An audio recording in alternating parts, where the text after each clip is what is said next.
Today, I'd like to talk with you about building a sustainable biochar industry. And we're going to cover sustainability basically in terms of understanding the and supporting the socioeconomic and ecological needs by balancing the biological, physical, and the human dimensions. And this will be a pretty brief overview of a very complex subject, but first some definitions. Biochar. Biochar is charcoal with a purpose, and that those purposes could be repopulating with biology and nutrients or protecting biology from heavy metals and toxins. As far as sustainability, the simplest definition of sustainability is from the Brundtland World Commission on Environment and Development and supported by the EPA with a few extra things from Sustainable Obtainable Solutions, and that is benefiting from the use of resources in a way that does not preclude their use and enjoyment by future generations of all species.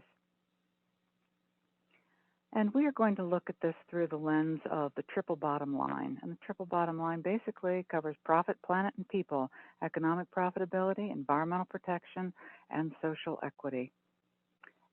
And it's rather simplistic, but I think it will do well for this overview. And we are going to look at those in the context of the three major elements of the biochar industry, and that is feedstock, products and market, and production technologies. First, let's talk about biomass. So, another definition or two. According to us humans, biomass is any carbon-based material which, when sufficiently dry, can be thermally converted to energy and other byproducts.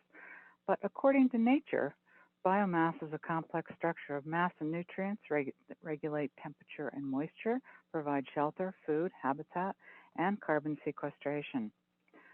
So the essence of sustainability around biomass is to balance those two definitions.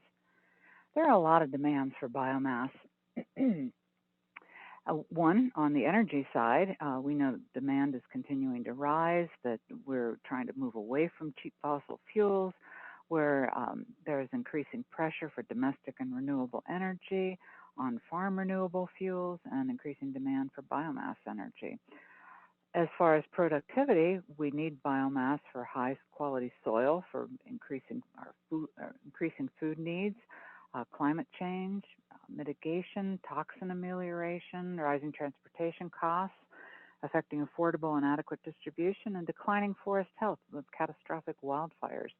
And on top of all that, nature still needs that biomass for all those purposes that we've mentioned before. There are a lot of use concerns about biomass, and they are legitimate concerns because there have been some pretty bad examples of biomass misuse, abuse, and overuse. And so those concerns center around overuse and depletion that are shorting current users and users, replacing croplands that are used for food and animal feed with biomass crops, conversion of native forests, prairies, or conservation reserve program lands to plantations to supply biomass.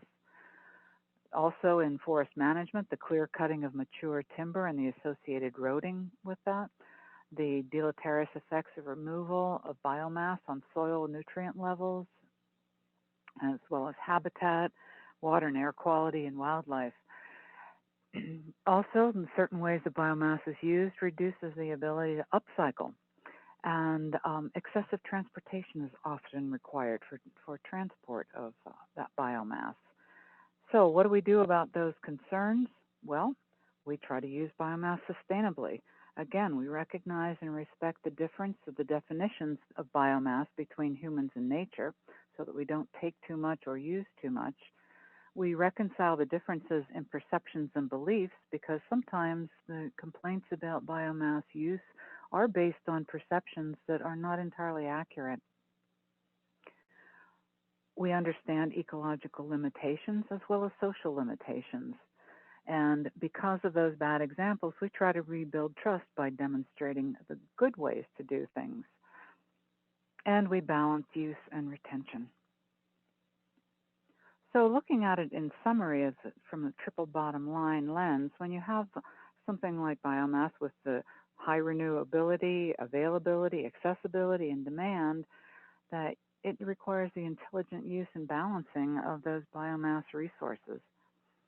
So, looking at it from profit, we want to make sure that we localize operations so that we're using biomass from the nearby region, and we want to balance it with other needs, including the needs of nature.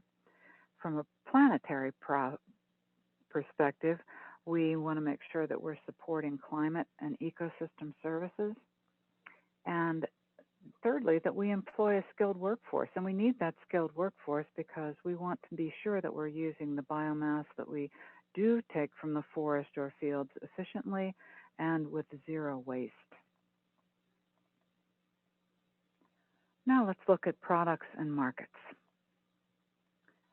Biochar products. There are a plethora of biochar products. Um, there's many different uses and product lines, 54 known uses of biochar, and I think that's probably a dated figure. It's important that we educate consumers on those uses and demonstrate the values. We also want to make sure that we are ensuring quality and performance through testing, standards, and certifications that can give our consumers the confidence that they are purchasing a product that they know what it does and how it works and that it will work. And we use science and data to back up those performance descriptions. Here's a great graphic courtesy of Kathleen Draper in the Ithaca Institute. And these are a graphic display of all different biochar markets.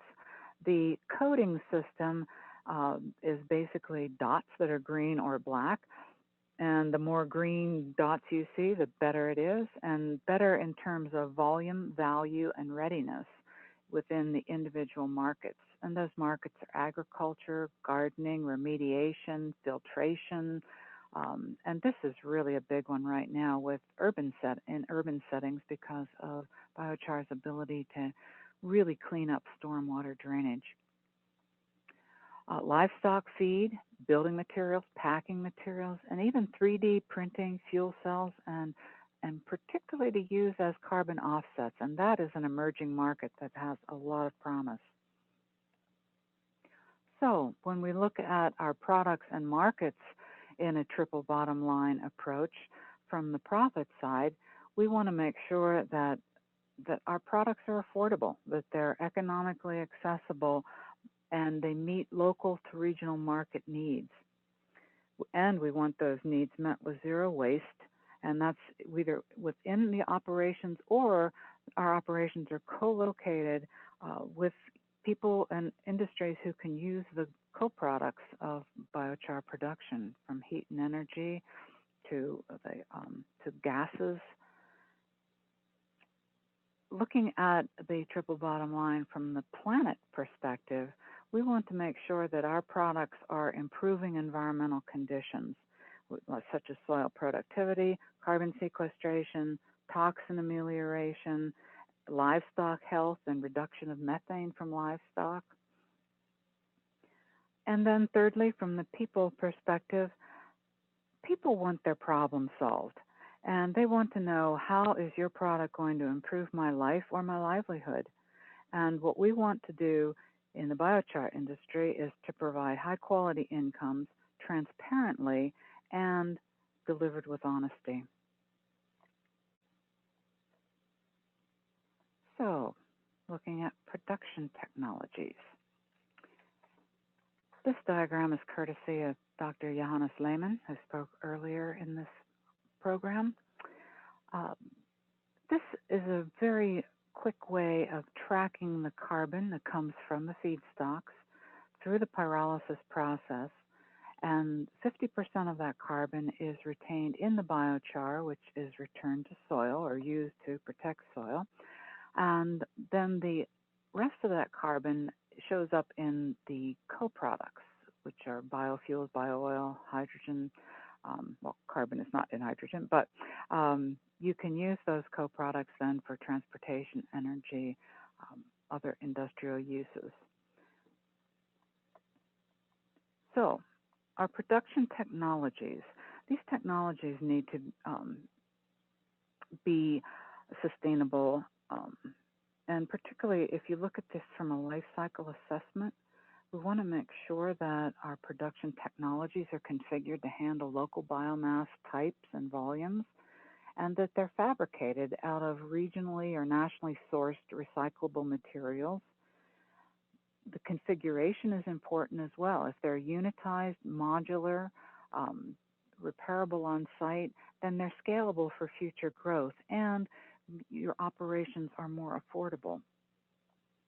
Another thing we want to look at is to make sure that there's a positive EROI, energy return on energy invested.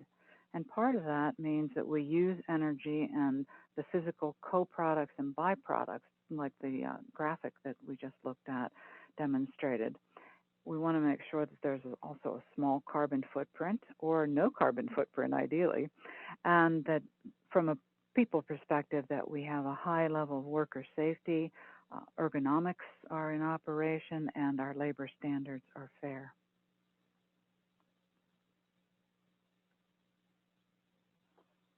Looking at this from the triple bottom line, from a profits perspective, you certainly want your revenues to exceed your operating costs, and you want to be expandable and scalable with zero waste.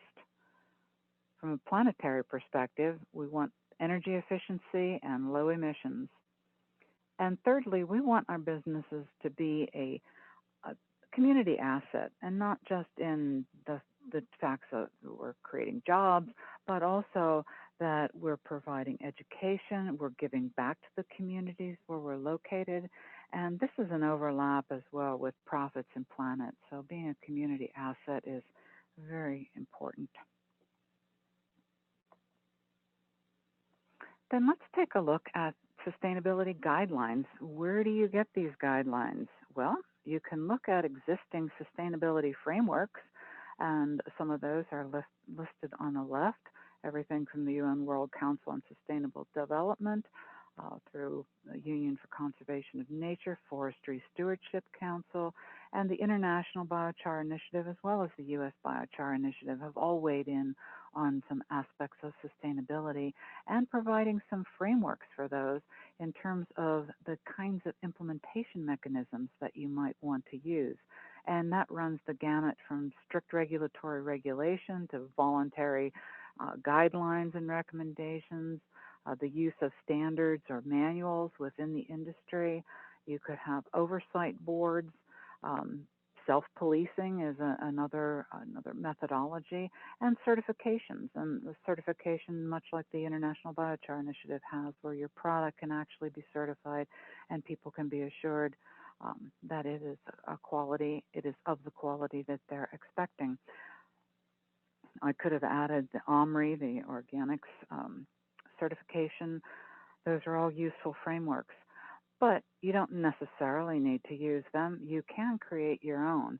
And if you're going to create your own, you can think about what sort of mechanisms that you want to come up with, such as the list that we just went over, and some of the metrics that you might use. There's scale, scope. You might use monitoring, a life cycle assessment, some type of certification, or a combination of all of these: natural capital, ecosystem services. And then you would look at some potential elements like social equity, science-driven policy, land use, etc. The rest of the elements on this list are all potential units that you could measure to demonstrate that you're being sustainable. And then to summarize that, we can flip this around, and instead of looking through the lens of each of the three elements of the biochar industry, let's just look at that triple bottom line in and of itself in relationship to biochar. In the profit arena, we want to make sure that some of the guiding principles that are incorporated, that we're subsidy free, that we utilize carbon markets, indeed be leaders in carbon markets, nutrient markets, water markets. These are all places where we can shine and prove sustainability. For the planet, no net greenhouse gas increase, water efficiency, maintaining air and water quality, that we're not employing toxic chemicals, and as a matter of fact, pulling them out of the environment. We're improving soils, we create and conserve energy, protect wetlands, and enhance biodiversity, maintain habitats, avoid that land use conversion we spoke of earlier, and enhance overall productivity. And from the people side, there's the political side of the spectrum that we have just and ethical policies, use democratic processes, shared leadership, and are inclusive within our industry. And then the social and environmental justice side, we want to make sure that we're paying attention to things as straightforward but as essential as food security, local sourcing, local responsibilities, fair wages, and safe work. So, in summary, sustainable biochar means that we're deriving our char and our feedstock from terrestrial biomass and producing it in a way that, on a life cycle assessment basis, both at the feedstock source and point of use, that we preserve smallholder farms and watersheds, reduce that competition amongst demands for biomass, that we maintain or improve soil quality, reduce greenhouse gas emissions, protect those habitats, mimic nature and natural processes, and provide community benefits, job, and fair labor. And for the industry itself, we meet that triple bottom line metrics of economic profitability, environmental protection, and social equity because our industry is geographically decentralized and distributed. We're making sure that we're close to our biomass sources and markets to minimize transportation and the footprints associated with that, that we are supplying diverse markets and using and providing value-added products with zero waste.